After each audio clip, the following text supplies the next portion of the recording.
Hello, chaps. How's this flank holding up? It's okay, I suppose, sir. Oh, Atkins, come on. What's the matter? Well, it turns out that every British weapon used in this war... Shit your pants bad. What? Keep your voice down. No, it isn't. Do the Germans know about this? Not yet, sir. We've only just found out ourselves, but they'll catch on soon enough when they realise they're not dead. And, do their guns work?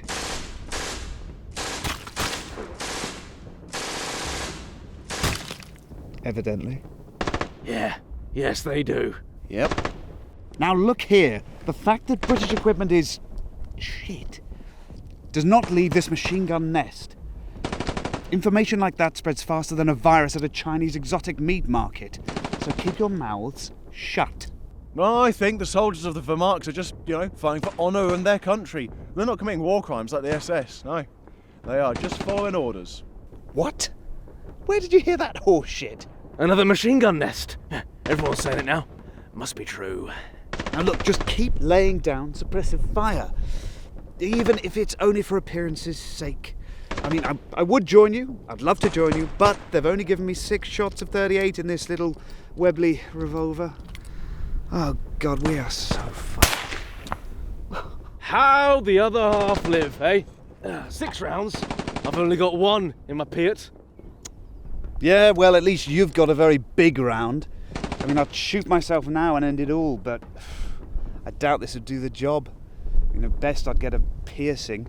Well, big rounds for big tanks, sir. Yeah. At least your little revolver doesn't weigh 30 pounds. Yeah. Ooh. Luxury. What? I said luxury. Us Vickers gunners can only dream of running around Normandy with a Piat. Your missions must be like floating in space, weightless. God, I feel like I'm in a bloody western with this thing. Well, when I say 30 pounds, that is, of course, the dry weight. Yeah, I mean... Well, what's the wet component? Well, sweat. I mean, once you've run after the tank you're trying to take out and then reloaded in front of it, well, I mean, you're gonna get pretty moist, aren't you? Well, I do. Yeah. Paradise. Back in the desert, I had to wee into the water jacket of my Vickers to keep it from overheating. And that sounds like a literal piece of piss. Look at it. It's rattling and wobbling around everywhere. And that is when I had my knob shot right off. Yeah. Off it went, rolled down a dune, never to be seen again. I'll never eat another sausage roll. Hello. Now, you may be wondering why there's only one of us here right now. Well, I'll tell you. That's because I'm accompanied by the book. Yes, this absolutely impressively massive tome. We couldn't possibly fit both of us on frame at once. But what is this book, you might be asking? Well, it's the book. Yes, that's right, this video's sponsor. But what is the book? Well, it's the ultimate guide to rebuilding civilization. 400 pages of information about everything, literally, from astronomy to human anatomy and sustainable farming to siege engines. Every page is honestly beautifully hand illustrated with a fantastic aged look and really detailed engineering style diagrams and cutaways. For me, it's been a really good coffee table book. I've picked it up most mornings since we received it to make this video and just flicked to a random page and started reading. And honestly, every single page has been quite interesting. I mean, it doesn't go into incredible depths, obviously, but it's just the right amount to kind of pique your interest on topics that I think you otherwise maybe wouldn't read about. For example, curds and cheese. I mean, there's a pretty good chance that you know about as much as I do about curds and cheese. And reading this, well, it might make you think, there's more to curds and cheese than I thought there was. There's also a lot of little Easter eggs hidden throughout the pages and references, as well as a hidden quest that flows throughout the book, which is a really fun idea, I thought. So if you, like me, are someone who wouldn't mind learning a bit more about, well, just stuff, and would like to, sort of figure out some interesting puzzles along the way, then this is probably the book for you. So I would say follow the link in the description or scan the QR code that's on screen now. Don't forget to use our promo code and get yourself a copy of the book. I think I've figured out why they called it the book, to be honest, actually, because I was just thinking, if this was in any room in your house and you said to another person, oh, pass me the book, they're not going to mistake you for talking about some tiddly little thing, are they? They're going to go, oh, the book. All right. It's pretty good. Hang on. That's an Enfield number 4 over there. That's a perfectly good rifle. Although, everyone else does have a semi nowadays. You're not f***ing me. Though, you know, if the Germans are breaking through, you only need one bullet. No need for repeat fire. Knob shot off. Some people have all the luck. Yeah. Sounds like a very clean wound. Yeah. I actually lost my entire shoulder when I fired this for the first time. Yeah. No word of a lie. They had to drop a new one in for me, a prosthetic, via parachute. Yeah. And that was shit, because it was also made in England. Yeah. Look at that. There's no rotation. Oh, for fuck's sake. Has anyone got any 303?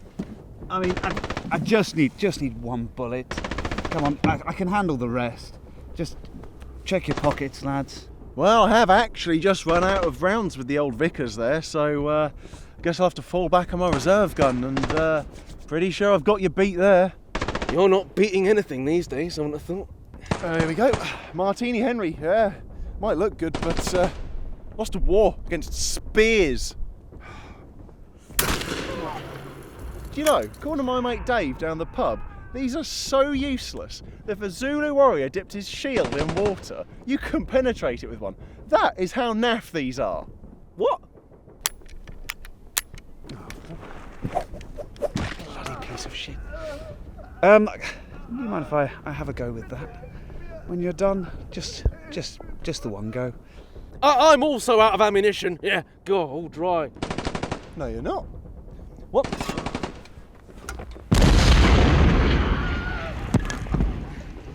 Well, I have this. Sterling, yeah? New, based on the Sten. It's a good luck finding something worse than this. Looks like it's made out of Meccano. Hello? Oh, hello there. How are you guys getting on? Yeah, great, yeah.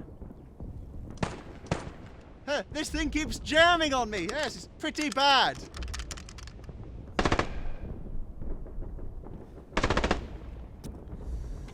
Yes, all right. Well, good luck, guys. I'll let you get on. What a show-off. Oh, my gun keeps on jamming, eh? Wanker. They probably fixed them all now anyway. I mean, guys, just, you know, humour me here. I mean, when was the last time we ever made a good weapon? Ooh, not for hundreds of years, no, yeah. Even our helmets are just medieval kettle helms painted drab green, yeah. Ah, yeah. No, medieval, yeah. I mean, that chap, Jack Churchill, he's having some success. Oh, you mean mad Jack Churchill, yeah, the lunatic, yeah. Oh, you mean the fellow who goes around with the longbow and a sword? Yeah, pretty good actually. I mean, people often ask how he manages to fit a 6-foot longbow on his back on his commando raids, but little known fact, he's actually 7 foot tall. That's why I wear this. Big fan. I think he's Scottish. Yeah. Back when English weapons were good. You know, we could snag us a few French for old time's sake. Ooh, actually, I think you'll find the Welsh invented the longbow. Yeah, all right. Yeah, back when British weapons were good then. Is that better? Hold on. I've got an idea. Get ready to attack at dawn.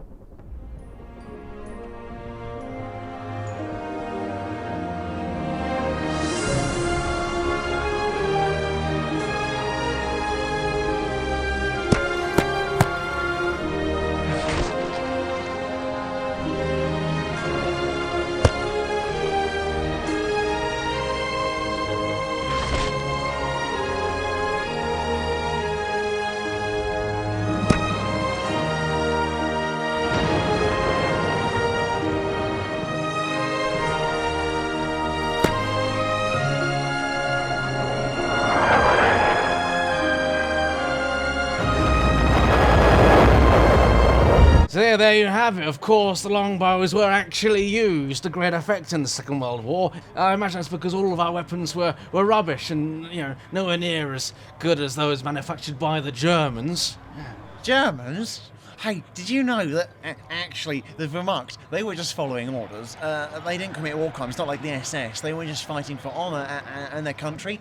Have you got any German stuff? Hello everybody, we sincerely hope you enjoyed this video, yes. Thank you to all of those who support our work over on Squire.army, yes, our members website, including our lieutenants here, and our captains, yes, that's Jack McLean, Maya, Crazy Phil, Blazing Typhoon, Royal 351, Captain Jack, Boccanator, Kevin Darling, Sebastian Luca, E.E. Morel, FRGS, Danny Smoochie, Colorblind, Evie Lowich, Ted Gooding, CPS Green, Roscoe, Mike, Heretic Unknown, Optiplex Prime, that one was a mouthful, and our Field Marshal, Bore44. Yes, he's upgraded. Yeah, hopefully we'll get him in a video at some point being blown up. We'll see. Anyway, we'd also like to thank all the lads at the Norfolk Tank Museum in Norfolk, England, for letting us borrow some of their guns, such as the Vickers and things like that. It's a great museum with some very knowledgeable folk, and on the 16th and 17th of August, we'll be there for Armorfest. Yeah, so look out for it, and check out their website. And also check out their YouTube channel, which is called Tinkering with Tanks, if you like to see what makes tanks work. They're very knowledgeable. Anyway, cheerio!